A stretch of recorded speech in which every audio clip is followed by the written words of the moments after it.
I thought I was like a good developer. I was honestly shocking. My code was terrible if I look back now.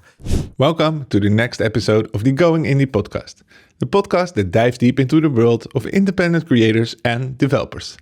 In this episode, I'm joined by Pol Piella, an indie developer known for his work on apps like NowPlaying and Helm, as well as his iOS CI newsletter. We discuss his journey to going indie, how he balances multiple projects, and insights on working with a partner. Do you split revenue? On which App Store account do you release the app? And finally, we talk about the impact of consistency, a topic close to my heart as it's been a driver of success. Enjoy this episode. Welcome, Pol. Hello. Thanks for being here. It's great that you are around. You're here for the Do iOS conference. It's November now. Welcome. How are you doing? Thank you. Yeah, I'm doing great. How are you? I'm doing super great. I mean, Nice. we're sitting chill here. I know you quite a bit.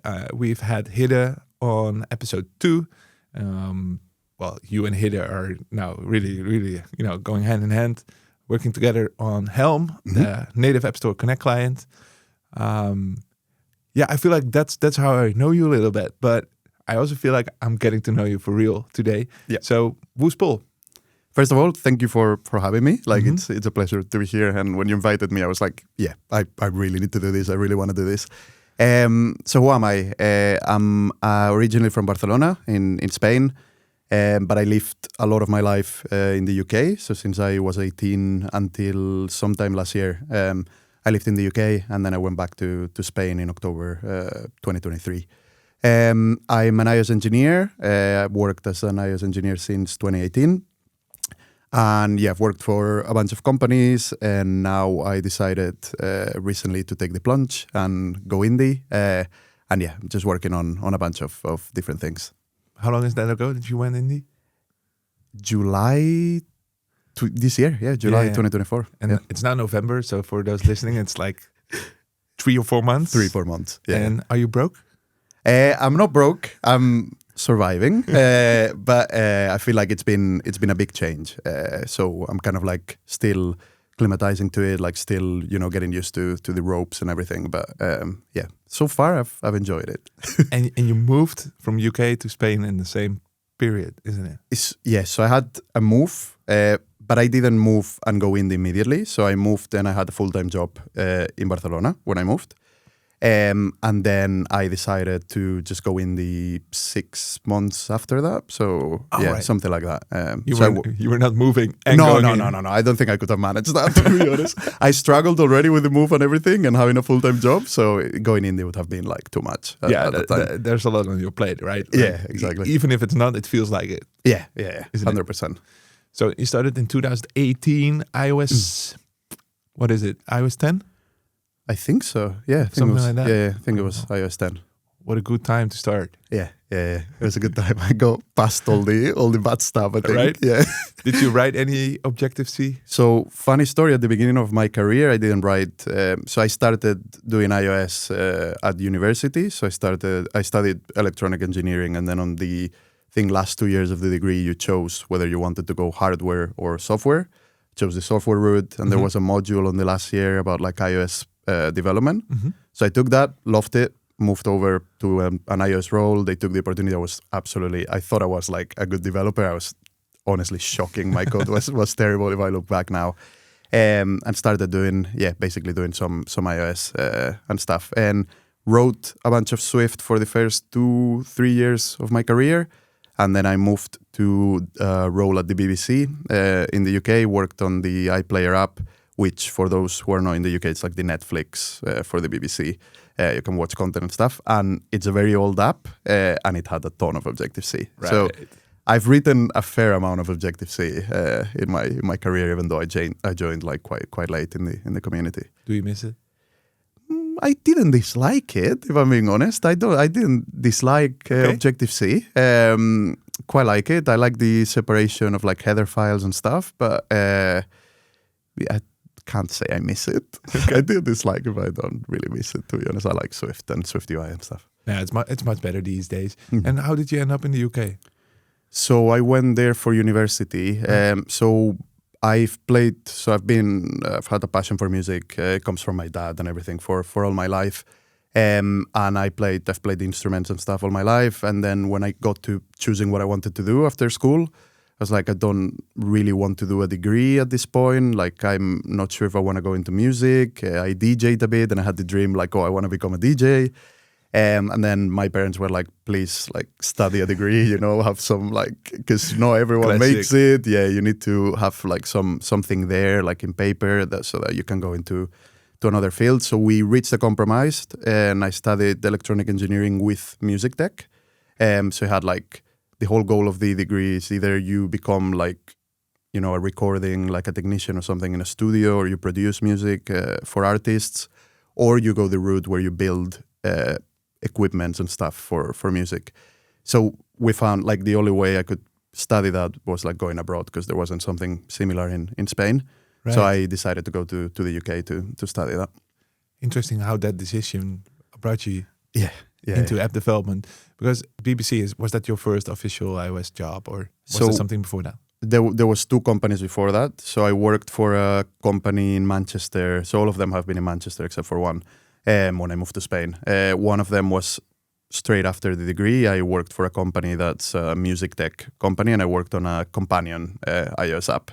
As a junior, I'm trying to map your career a little bit towards. So just a bit of like iOS there. I ended up just doing, because a lot of people left and it was a bit of a mess at the time. I ended up doing a lot of other jobs. So just to get an idea, I was fresh out of uni. I had no experience with it, and I ended up just automating a lot of C++ building tasks and stuff, which I had no idea about. So I learned a lot about like linker settings and stuff like that in that sense. And then I decided that was enough like C++ and stuff, and I moved to a proper like iOS role.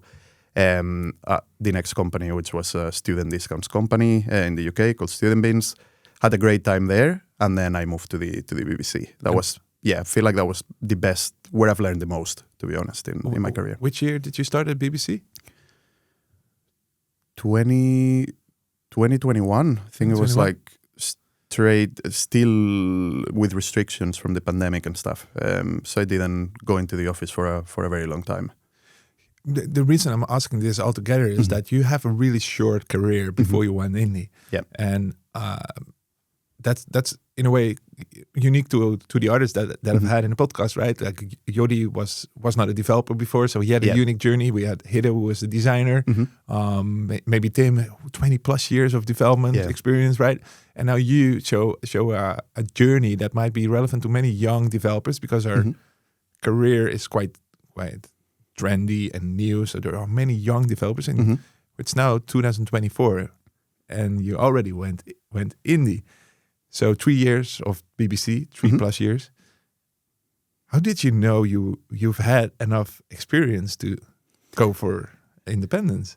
Yeah, so I didn't, if I'm being honest. I think it's something that I struggled a lot, like during my career, is like, and during my life in general, is like believing in myself, like in many ways.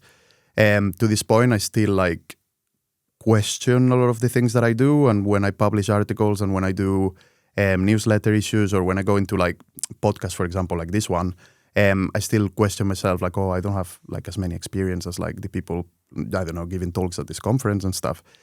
And I think that's helped me in a lot of ways. Like that's helped me make my content unique, because I review it so many times and I work on things like so many times, and I read a lot and I prepare a lot for like certain things, that it's played to my advantage a lot, and it's played to my like disadvantage quite a lot, in terms of like, oh, sometimes I won't ship something because I'm doubting that it won't be good enough and all that kind of stuff. So in all honesty, I didn't know like I was good enough to do this. Things just happened eventually, and I think part of it, I had been thinking of going indie for if I talk too much, just do let me know and stop me and ask a question, because I ramble like a lot about things. I'm at your lip. Yeah, awesome. But yeah, basically, I didn't really know I was going to go indie this early in my career, but I also didn't know I was going to move from Manchester to Spain. But 2023 was like a mess of a year for me. Like it was very hard. I lost my dad, which changed my life a lot. Like I was very, very close to my dad.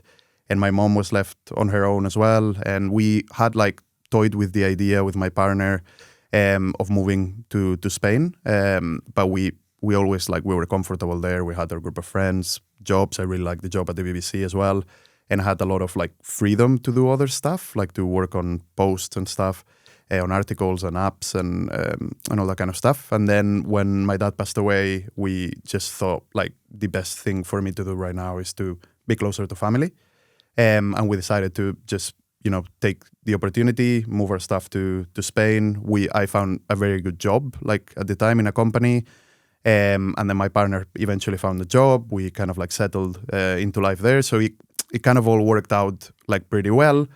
But after a few like months at this new job, I started to realize things weren't like quite compatible. Like there was a lot of change like inside the company, and yeah, it was quite tough. So I eventually just took the decision. I wanted to just quit the job and make things work on my end, which it was scary. I'll admit that. I bet. Sorry to hear about your dad.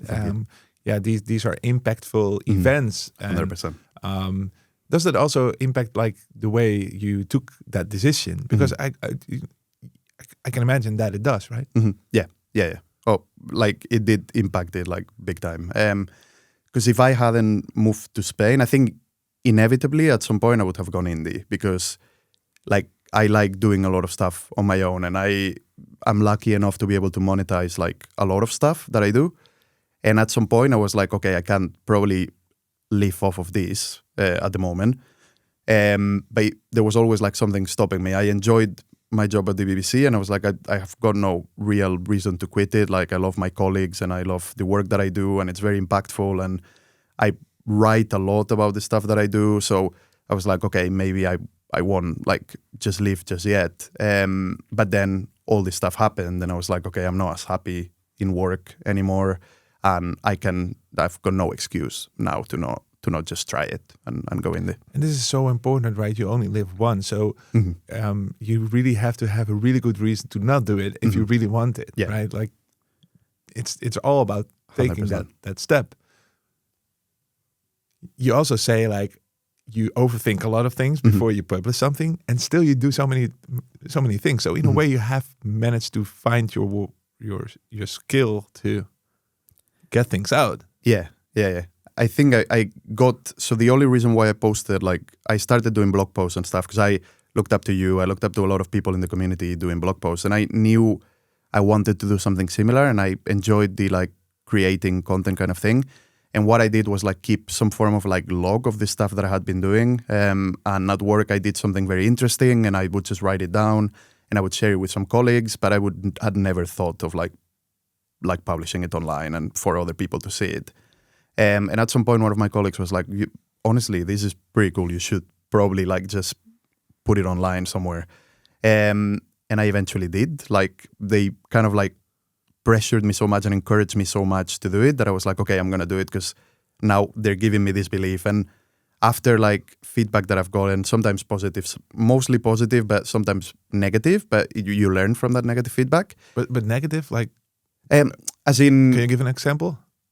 I don't know. I've got times where I've got messages from people saying like, "Oh, you shouldn't have talked about this. Like, you've got no idea. I tried this and it doesn't work and stuff." And but is that negative? Because you can also see it as true qualitative feedback that can improve you. It is good feedback, but like at the time, it kind of like makes you doubt yourself, and it makes you like think, "Oh, damn! Like I made a mistake on this blog post, or I did this."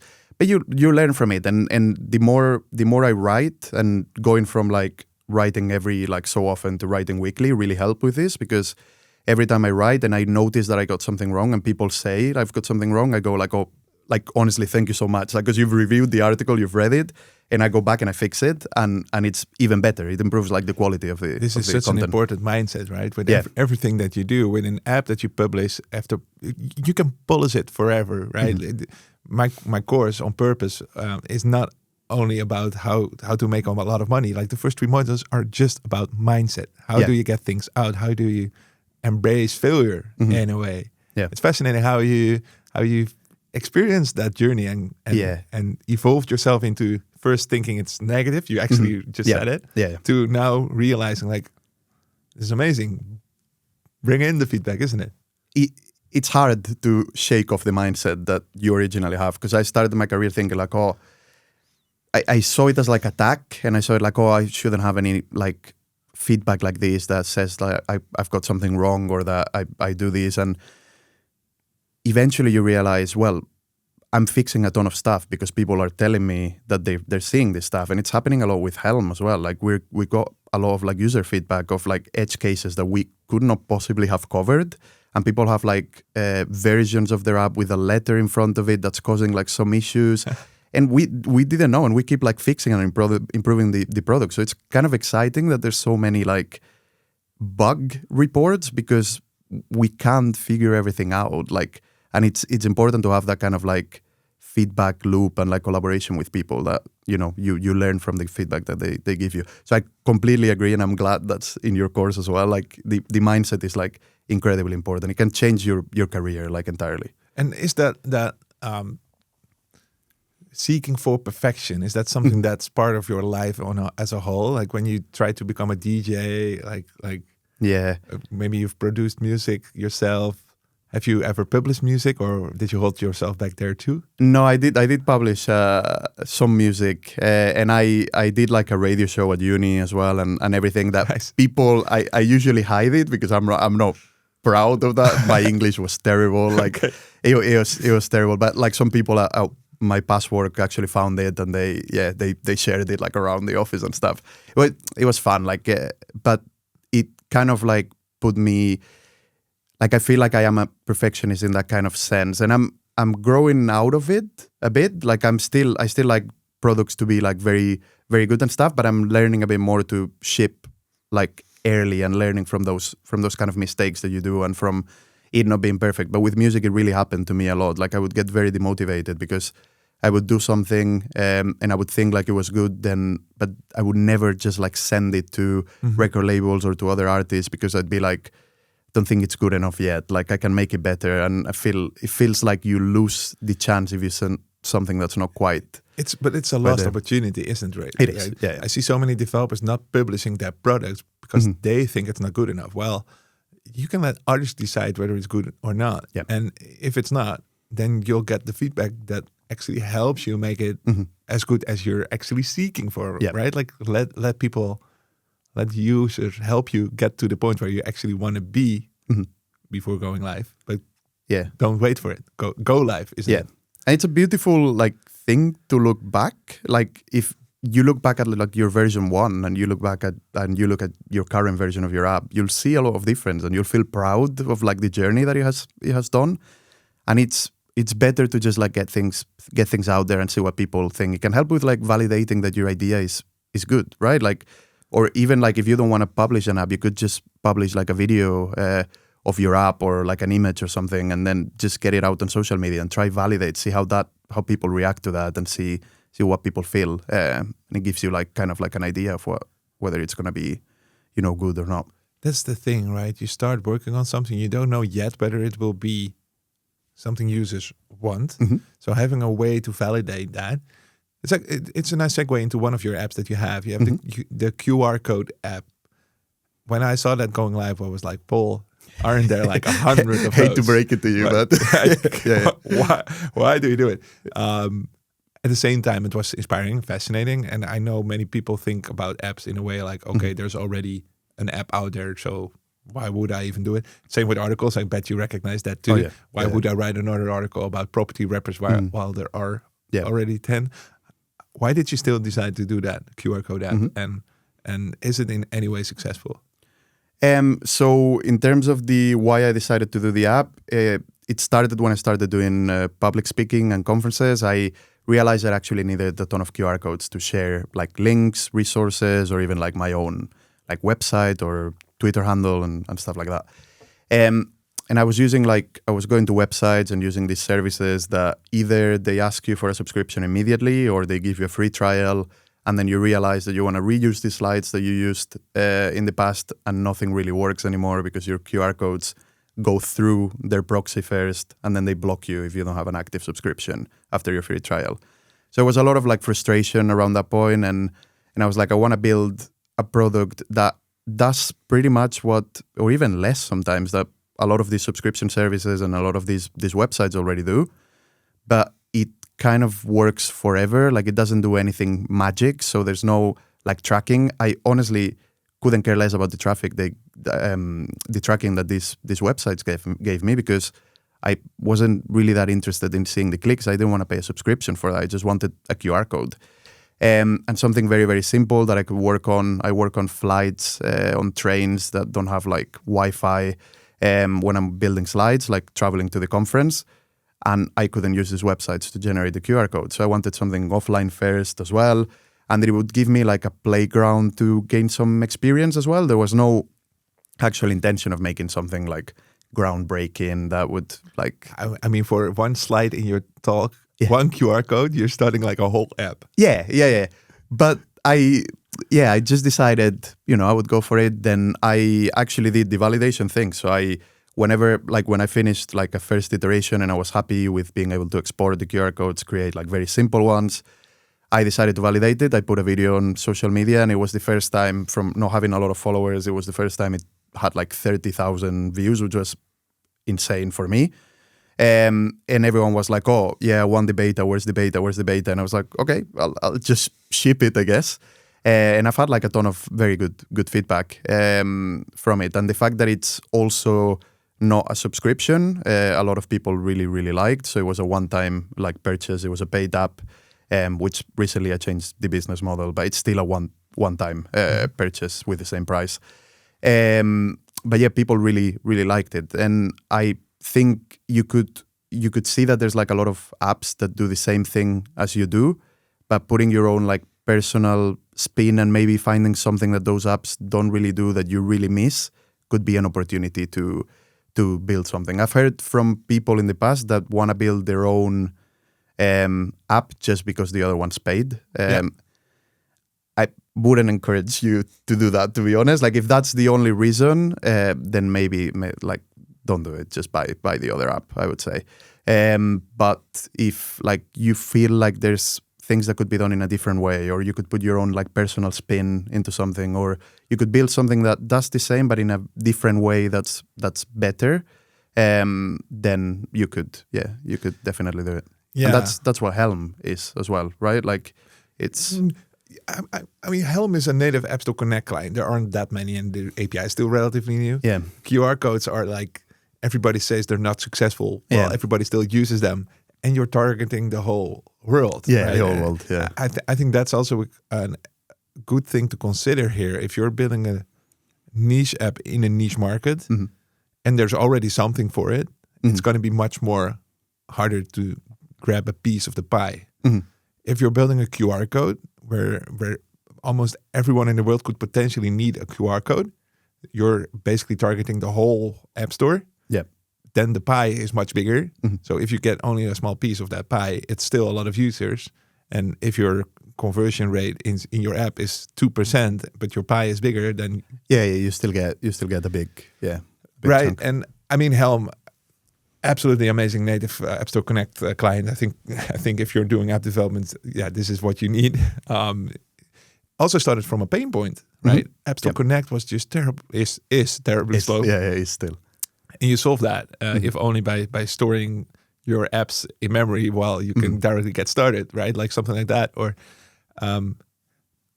they have two things. They have a thing in common, right? Like, you start from your own itch, from a problem that you see, and when you start validating and you can see that 30,000 views, that's like a great validation point where you realize, okay, this is actually something I can seek for, and continue doing. Because would you say it's also worth your time now? Can you see the potential for a QR code app? And I'm saying it like that because it's a great example for those seeking to build another recipe app or something. Yeah. Like that. So I think there is like the market is huge. Like, I can see other products, and recently I saw, so my app is only on macOS, but I've been thinking for a while of taking it to iOS and watchOS, and I've got like a ton of pretty cool ideas of things you can do. But I've not really had a lot of time recently to work on that with Helm and everything. But I can see, like, recently saw a new iOS app, which was a QR code generator, and it like honestly, the tweet had like 2 million views or something like that. And I was like, wow, like people really love this kind of stuff.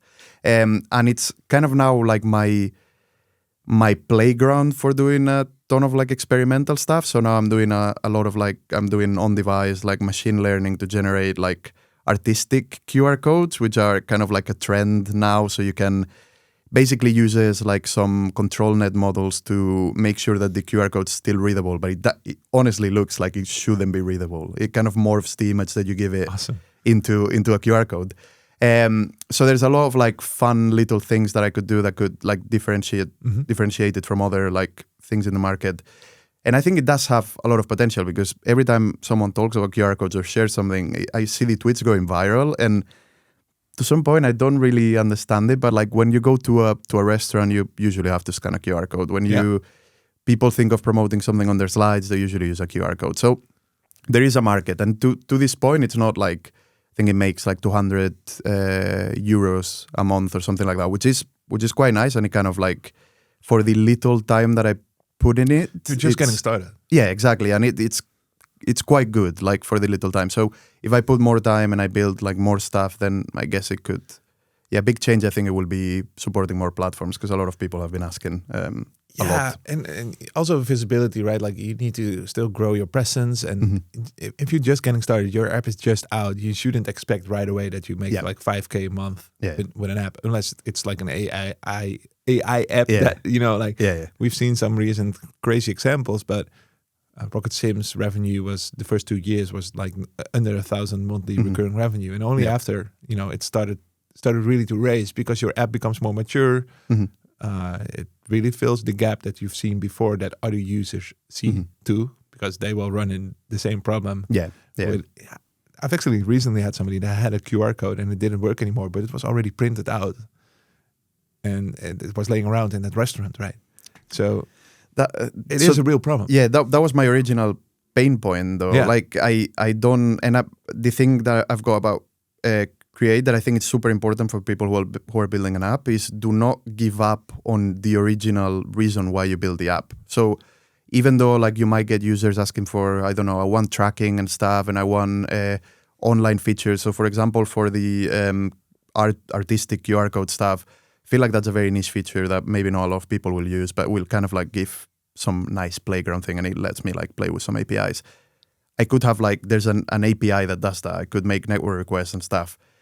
But I also didn't want to because that's not what I built it. Like I want it to be an offline editor. Like I don't want it to do anything. Like I don't want it to collect any data, no API keys, nothing like that. Yeah. Something that just works on device. You open it, you create your QR codes, and you're basically there. No weird sign up flows or anything like that. So I think never give up on like have the vision and the values of your app like set up very early on, and do not give up on them because that's the reason why you build it. Especially if you're comparing yourself towards those companies, right? Yeah. And it is also challenging, right? Because eventually you will recognize that, hey, if I build in tracking, it becomes more valuable for my users that I already have.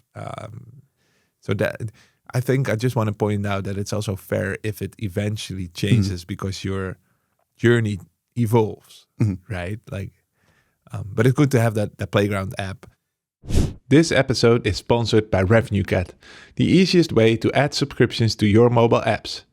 Whether you're an indie developer or running a large-scale mobile app business, RevenueCat makes implementing in-app purchases and subscriptions a breeze with their well-documented SDK and powerful paywall UI framework. With tools like experiments for A/B testing and targeting to show users the most effective paywalls, you can easily analyze and grow your app's revenue. Join top apps like GoodNotes and ChatGPT that trust RevenueCat for their mobile app subscriptions and get started for free at revenuecat.com. Enjoy the rest of the episode. So 2018 you started with BBC, you moved to Spain. It sounded in your journey as if you just went indie. You didn't prepare anything for it. You took the leap, but I'm sure you prepared yourself for any insecurities. Yeah. How did you do that? So I think for a very long time, like I started like doing content, and I think doing content is what changed, but there's a few things that kind of changed my life and let me go through my career like a lot quicker than I would have if I hadn't done them. One of them is creating content. Like that really changed my life and changed me in terms of confidence and creating content, writing articles, articles and starting the newsletter as well. It kind of like put me in touch with so many people. And it made me meet so many people. And the other one is going to conferences, basically. So it was 2 years ago here that I did my first ever public talk in Do iOS. And that's where I met Hide and I met you there as well. And from there, Hide moved to Manchester and we started working together. And we started with NowPlaying, then Helm. And that kind of like gave me, a lot of confidence and someone to work with as well. And with the blog, eventually, after a lot of effort, I found a way to monetize it. And that kind of was some like groundwork as well to look into like revenue streams and look into a bunch of stuff like that so that I could potentially one day go indie as well.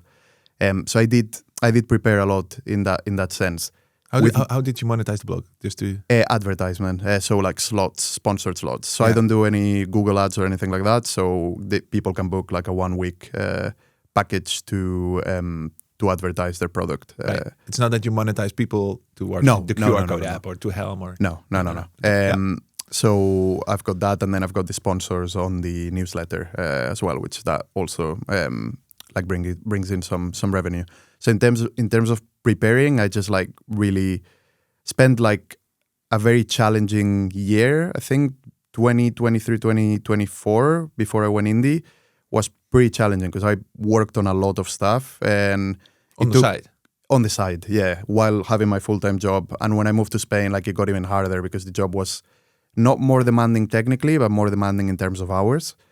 And the expectation from you was to work overtime and to work like, it was kind of like giving your commitment to the cause in a way. So you would like really need to be focused like all the time. You couldn't like switch off. And at that point, like I was really struggling. It took a toll on me, like personally, because I was like, I'm doing too much. Like I'm going to sleep very late every night, waking up very early. To be clear, so you were working full time. They demanded you to work more than full time. Yeah. And you also started your blog and the newsletter at that time? No, not at that time, but so before I moved to Barcelona, I changed the frequency in my blog to do weekly. Mm-hmm. So I was doing weekly articles, I was doing bi-weekly issues of the newsletter, I was building NowPlaying, Helm, the QR code app, everything on the side while I was working full time, and they demanded more hours. So you can imagine it's a recipe for disaster, basically. And your girlfriend is still with you? Yeah, she's still with me. That's a question I get asked a lot. And yeah, I part of going indie as well and having more time is about that. Like I love her very much, and we got engaged last year. And thank you. And I want to spend more time with her and not be like that person that's like constantly working and not like not having like a life outside of what I do. Like I want to like spend a lot more time with her and have like more family time than I did during that year. But that was my way of preparing for what I could. I knew it wasn't going to be forever, but even still, looking back, I wouldn't have done it, to be honest. I would have found other ways, like through contracting or something like that, to kind of like make it easier on me, or maybe moving jobs to make it easier to build my career as an indie before going indie. So you didn't do anything at that time. You really just, until you went indie, let it happen to you in a way. Yeah. So I did. So I did like a lot of stuff on the side and stuff, and then when I went indie, I just decided to quit the job and start. This is a classic example of when you go indie, you actually gain more time than because everybody says like when you go independent entrepreneurship, you will have to work much more time. But if you do something on the side, the same happened to me. When I went indie, my evenings were suddenly free because everything I wanted to do, I did during the day. Yep. Right. That's already a great win. How did you manage your time back then? Because you were working full time and the days only have so much hours, and your soon to be called wife is still with you. How because many that listen have side projects and want to make the leap eventually. Can you give them any tips on maybe not make the same mistake as you did? Because if you look back, it sounds like you did something wrong. But also, like, how can you do it in a way that's sustainable? That leads to. I think first of all, don't do what I did. That's my first advice. Don't work like too much. I think being one thing that's very good. Being very open about what you do and make sure your colleagues know what you do. And when you talk to your manager or when you talk to your colleagues and staff, make sure you say that, I don't know, you write articles or that you do this kind of stuff. So that on the side, yeah. But make sure that they know that, because if one day, like, I don't know, it can lead to misunderstandings in certain ways, and it's better to like be open about these things, because if you've got a nice manager and maybe you've got like learning days or something like that, they might like leave you to do like articles if you want, or because at the end of the day is learning. And that's what I liked about the BBC. It kind of like gave me the opportunity one Friday every couple of weeks to do some work on that, on my side projects and stuff. Not on the side project as such, but like learn and write articles and all that kind of stuff. So I took that learning and applied it to articles. Other things that I would recommend is be very intelligent with the stuff that you do, and be very efficient. So for example, for me, something that worked very well was if I want to write articles and I'm working on apps, I'm going to work on the app and then I'm going to write about what I worked. So that I don't have to think about a different topic and I have to research something new. And at the end of the day, those articles were the ones that were doing like the best. If your company knows you blog and maybe that can give you like visibility as well, write about stuff that you do at work. Win-wins. Exactly, yeah. So you're doing some work and then you're also maybe writing down on the side, like saying, oh, okay, so this is how I build this, or you've got the code ready, and obviously maybe it goes through some approval process and some make sure you don't share secrets or anything like that. Yeah.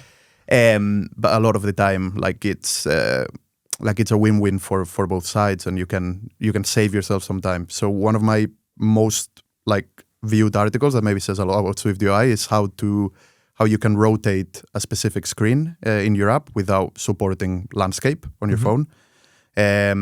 And that was something we did in iPlayer to basically only have portrait throughout your app, and then when you launched the player, it would rotate. Classic, yeah. And the videos I show are from iPlayer, basically. And that was kind of something I did at work, and it was very interesting. So I kind of wrote about it, and it worked in that sense. You're in the context. Writing about it is so much easier.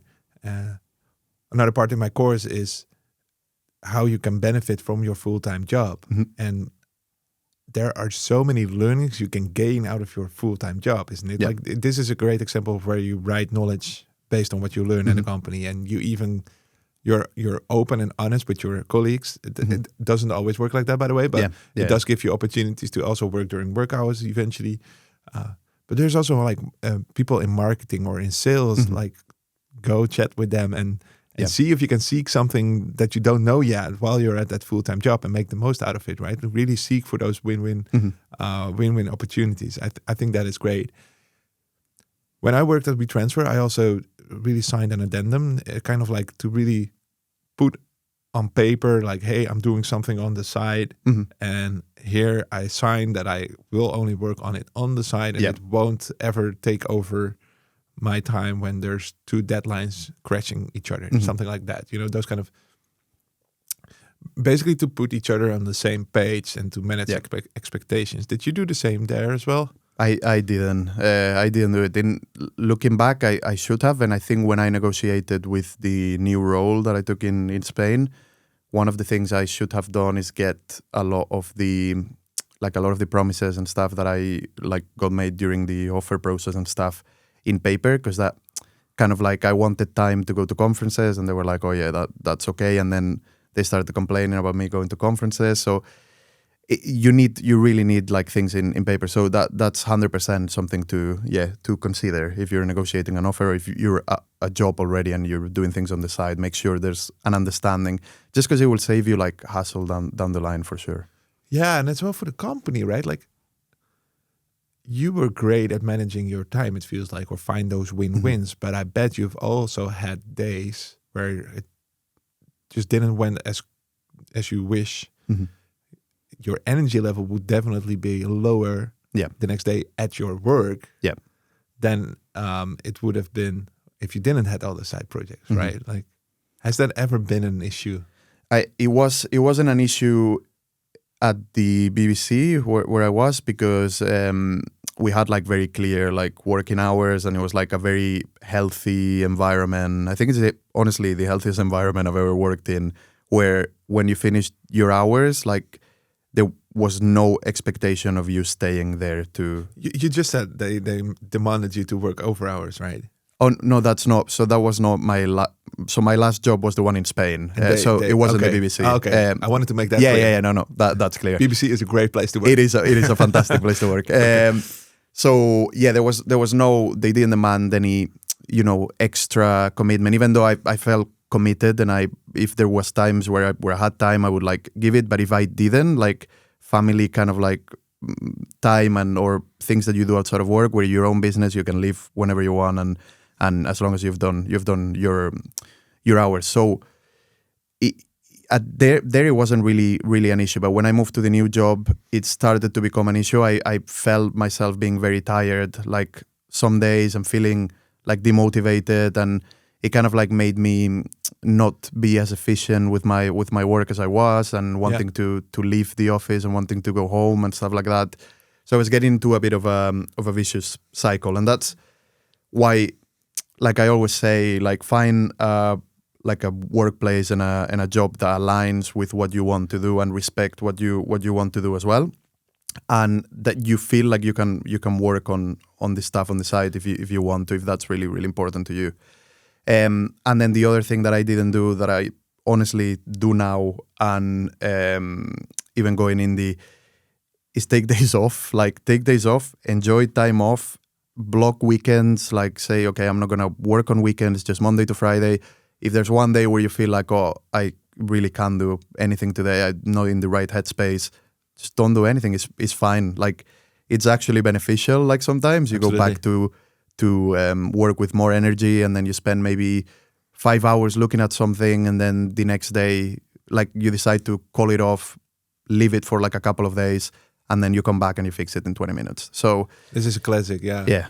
So make sure you take a time dog, off. Yeah, exactly. You have to walk the dog. It's Exactly. it's a good way to get yourself out. Yeah. But also schedule indeed time. Like the weekend is a easy one, but also schedule times in the evenings where like you'll sit down with your girlfriend or with your wife, and it sounds stupid, but it does makes you aware of it, and you don't literally have to take you on those evenings, but it ensures you have the time there. And also the company in Spain now sounds a little bit like a bad place to work, but it's definitely not. It's more that it just didn't align with what you also wanted to do on the side, right? So there's a difference there, where some jobs are just easier to combine with side projects than others. Exactly. Like if you're starting at a startup, then you should join that startup probably because you are absolutely amazed and excited about the startup journey, right? But like a BBC is more a mature company, or that's probably more set in stone. So it's more cleared out what you need to work on. So it's also easier to probably wind down at the end of the day at a fixed time, and releases go well. It's funny. I think you will do a talk on releasing on a Friday. Quite related here, but if you want to go indie, I think it's super important then you need to have pick the right a job. good concept, a good context. You basically need to have like the right job, and I've lived through this. Like there's how the job that you have can really shape what you do and what you want or can do actually outside of work. And it wasn't a bad place to work at all. Like the people were amazing. Like, and the work that you do was super interesting, and it had like a ton of impact. But they had the expectation that you would live and breathe the company, and you would like be fully committed and stuff, which wasn't something that I was like looking. I was like super professional. I was committed to the hours where I was contracted, but then I needed like the time outside, and it just wasn't right fit, I guess. Yeah, that makes sense. All right, so July 2024. Yep. You have your blog, Mm-hmm. you have your newsletter, you monetized it. Yep. Probably just partly filling up your salary that you need. Mm-hmm. You have NowPlaying. Mm-hmm. You already worked on Helm with Hidde. Mm-hmm. Was there enough income to say like, okay, this will just pay the bills, or was it like enough income to match your salary, or did you had savings that would add up to the income? So can you draw that picture? it didn't match up the salary that I had at my job, but I didn't really like my outgoings weren't like crazy, like crazy to need like a high salary anyway. So I think with the sponsorship primarily, and with some income from the apps, and with like doing other bits as well, like doing workshops and monetizing that kind of stuff, I could like do. Or did you do that already? I didn't do it because I started. So when I went in I picked up a contract. So I was already working with. So to add to all this stuff, I was already creating content for Runway, mobile release management, while I was full time. And then it got to the point where I was ready to quit my job and I was gonna go indie. I decided like to speak to Runway and see if like I could do a bit more for them.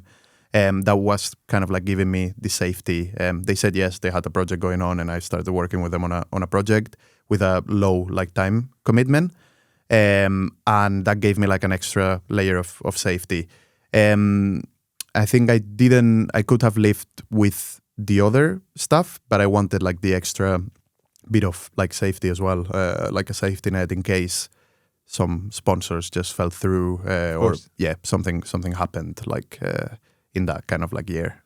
Yeah, because before you had your main salary and that income, Mm-hmm. right? So many compare their to be earned in the salary towards just the job they had before. But if you don't watch out, you actually spend more than that because you also had the income on top of it, right? That happened to me in a way. I didn't have so many outgoings, but I really went down quite a bit because that changed. But the securance, you drafted a clear picture of what you could do when you actually go indie, right? Mm-hmm. So we're only a few months in, and the ideas that you had with the workshop and those kind of potentials that you couldn't do because you were already so busy, but now you have the time. What did you do already, and what is the result so far? I've done one workshop that was paid, and then I did one for free, and then I'm doing another one that's paid, and that's a good like amount of income. Like when you do a workshop, I think for the first one it paid like 800 euros or something like that, and it was like 3-hour workshop. So that's like the total like net income from that workshop. And was it like at a company or? No, it was just I sell tickets and then online, and then people come and do the workshop. I think I want to expand it to potentially contact companies and go to the workshop for them. That would be like a quite nice way of like generating some extra revenue as well. But that's like kind of another thing that I had in mind that I could never try, and it's working out well as well. So that's kind of what I'm trying, and I think I did a lot of the groundwork already while I was full time, and I always had in my head like, oh, if I quit my job, what would I do? What would my sources of income be? So I've got that kind of thinking in my head now. So I always like try to structure my day in a way so that it gives a lot of focus to the things that primarily bring me revenue. And then I've got like some time usually allocated for like bets and things that I'm really interested in and that I think are gonna potentially take off and I work a lot on that as well, and I give them like some priorities and stuff. Smart, yeah. Is that distribution like on a single day, or do you have like a fixed day in the week that's fully focused on that? Usually fixed days. So I usually do Fridays. I usually spend like working on stuff like that. I'm sometimes a bit erratic with my timetables and stuff. So one day I feel like doing something else, I will just do it. But I think my main focus and where a lot of my effort is on the things that already bring me like the revenues, to make sure that I'm more, because they're like sponsored stuff, to make sure that they still like keep growing and provide value and stuff. Did this change when you went indie, the time management? It did, yeah. Like how you make priorities and decisions? It really did. I kind of like stopped and reconsidered like a ton of stuff, because before that it was like, okay, I need to work on a blog, okay, I'll do it. It was like a bit of a last resource, like I need to do this for Friday, so let's do it now. Now it's more like, okay, I've got this full week, I don't have a single meeting in the week. So yeah, what do I do with all this time, right? Like, what do I really want to... You can do everything. Yeah, exactly. yeah. Or nothing. But that makes it more challenging, right? It to pick your battles. It really does, yeah.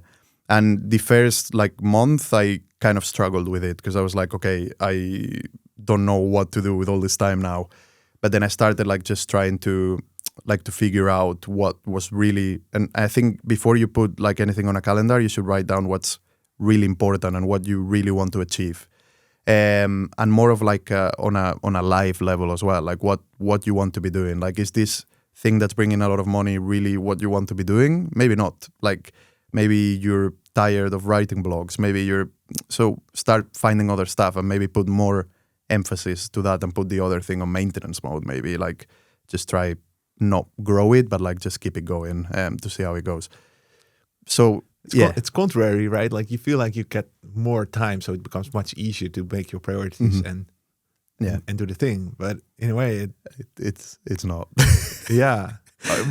Do you know another example of that changed unexpectedly for you when you went indie? So I think that's the most important one, like the making sure that you've got all your priorities right.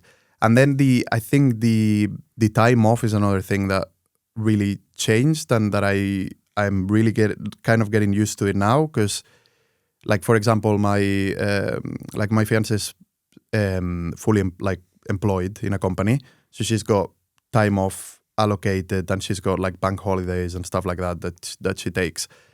So whenever it's a bank holiday, she's completely off, but I don't get bank holidays now, right? Like, and I don't get I kind of get sick pay, but I don't really get it. And it's not like I can say, oh, I've got 23 days a year, I'm going to book these 2 here, I'm going to do that planning.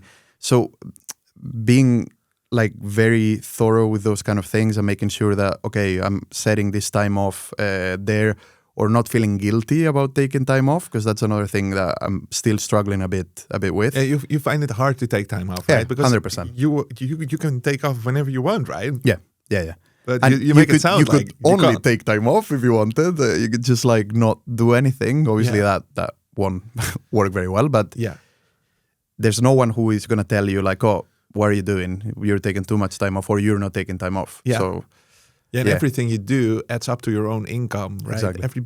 Everything impacts your personal growth directly. So you also feel like if you take time off, everything stops. Yeah. Extremely sad, but the way I say it now, it's not sad, but it's it's not. The way I tell it sounds extreme, but it is how it feels. It is what it is. But on the flip side, everything you do has an impact on yourself and on your revenue. It's also positive. Which your motivation like goes through the roof. Like it's like, oh wow, if I do this, like I can see that I maybe like will increase this, and it directly impacts you. Like it's your money, it's what will come to you. Yeah. So like the motivation also goes through the roof, which is a plus side, I guess. So are you working 60 hours now, 70? Probably less than that, a lot less than that. Okay. No, a lot less than that because now. That's the risk of it. Yeah. It really is, and I'm working a lot less than that. For example, like last week I had a bit of like a personal situation. I was feeling a bit drained and it happened to be a bank holiday, so I just went with my mom and with my fiance to Madrid, and we spent like a long weekend there. Didn't do anything, and then I came back on Monday, and I felt like completely recharged. Yeah. And yeah, I think that's something that I'm getting better at now, and that I'm really liking, and that I've kind of like regained control in a bit, which is pretty good. Yeah. Great. Before we dive back into this episode, I want to quickly share something that could change your journey.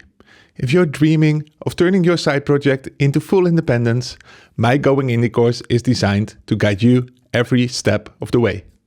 Visit goingindie.com and let's make your indie dreams a reality. That's going-indie.com. Enjoy the rest of the episode. Right, I want to switch gears a little bit, because one thing that I find fascinating too is that you do a lot together with Hidde. It almost feels like you're like a small company together, but still you're working independently. And that brings several challenges that comes to mind. For example, under which account do you deploy the apps? Because that's actually the one that's really owner of the app. But also, how do you split income? How do you divide the hours spent on an app? Maybe somebody is more passionate about the app that you join, so that influences it. Can you give us a bit of an insight in that journey working together with your best colleague? Yeah, he's a great colleague. So I think for a bit of context, like I said before, but we met here in Amsterdam in do iOS. Then he moved to Manchester, so we like kind of met a lot during that time, because I was living in Manchester as well. And while we lived there, he basically said that he wanted like someone to like collaborate a bit more, and we became like very good friends. And we started working together on NowPlaying, but it was an app that he had like already. He had built a ton of functionality and stuff. So we had a chat. Like he wanted to bring me on, because I think we complement each other very well. Like he's from a design background. He's very good with like Swift UI and building like great like user experiences and stuff like that. And I'm very good with like the performance side of things, the data side of things. And that kind of like partnership works very well. And that's why he wanted to like bring me on to NowPlaying. And then we started talking about how we would do it. And we quickly decided there was like going to be more revenue share for him than for me, which makes complete sense.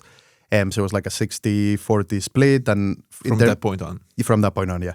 And then in terms of the account, it was just on his account, so it just stayed there. And then we did some bits like changing the names on the app, on the website, the about section, so that it reflected like fairly that it was the two of us. And then in terms of Helm, he also had started like prototyping the idea and building the app, and he had like a test flight version, but I came in basically as well in the same kind of level of partnership in a way, in terms of like I would tackle like a lot of the data side of things, because you've built an SDK for the App Store Connect API. It's not. We need to talk about my part of the pie. Yeah, exactly. It's really, really helpful. But yeah, it's not the easiest thing to tackle. There's a lot of caching involved, so I kind of took on that part. And by that point, because the app wasn't out yet, we decided to do a 50-50 split. We were like super passionate, but it got released on like his account, as it was already set up there. And I don't really mind. I know you said like the name on the account eventually is Hidde's, but I don't really mind that, to be honest. Like I think it, in terms of, sometimes you get people saying like, oh, this is check out Pol's app, blah blah blah, and sometimes you get like check out Hidde's app, and but we're quite good at coming back to that person and saying, no, it's not only my app, like, you know, it's Pol's app as well, or the other way around as well. Maybe more legally or something, right? Like, so you get in a fight together or something. There's nothing you can do. I mean, did you write something down on paper together? So we recently wrote, due to some things, we wrote a partnership agreement. Not that we fought or anything, but we thought it would be a good idea. We a co-ownership agreement for Helm. We should probably do something similar for NowPlaying, but we're just very relaxed. I do know, like, but I wouldn't screw him over. I know he wouldn't do that to me either, and we're very good friends. So, but I do understand, like, things can happen, and it happens with families as well, and things can happen. So it's good to have like stuff in writing anyway. But yeah, we didn't really worry about that. Like I hate the legal stuff. I hate all that kind you of hope stuff. it's So not needed, so you don't. yeah, do it, no, but, everyone. But yeah, when you marry somebody, you don't expect to divorce either, right? So, yeah, exactly. But and how do you agree on the time spent? Because it's a 50-50 split, but you both have a lot of other projects too. So it could easily be that Hidde spends like 20 hours on Helm, while you feel like, I'm not so into Helm this week, so I only spend like 10 hours this week. Yeah. But you still get 50%. Yeah. I think that's a very good question. I think because we're in early stages, I think we've both been like very committed to it. And to be honest, like if it gets to a point where we have 50-50 and 1-2 weeks I do like maybe 100% of the work and he has not done anything, I don't really mind, because I know at some point it will be the other way around. We don't like track hours or anything like that. That's not how we like, at least that's not how I like to work anyway. But if there is some points where, like there were some points where I wasn't like putting that much effort into now playing, I know like I can speak like very openly with Hidde, and he did mention to me, he was like, oh, it feels like I'm doing a lot, and I was like, okay, I'll pick up like this kind of task, take a break from it, and then I'll do that kind of stuff. So like obviously being like respectful to each other and to each other's like time commitments and stuff.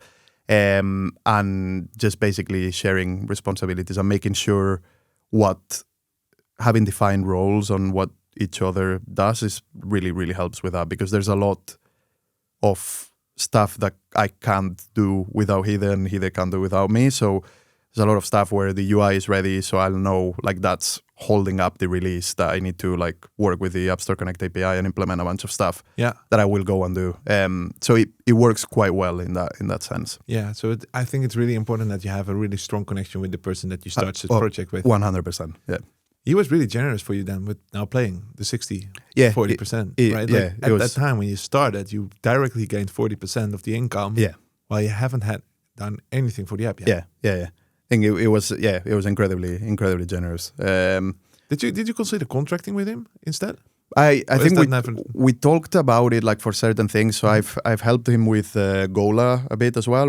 And we're gonna work on Gola today a bit with some performance stuff and stuff like that. And he was like, "Oh, I'll contract you for doing that work." And I was like, "Nah, I'll do it for free, honestly, because I know eventually, like at the end of the day, we're friends, and I know eventually that stuff that I do or that stuff that I share, he will like share it with me. Like he will design like some icons. He will help me with like the design of something."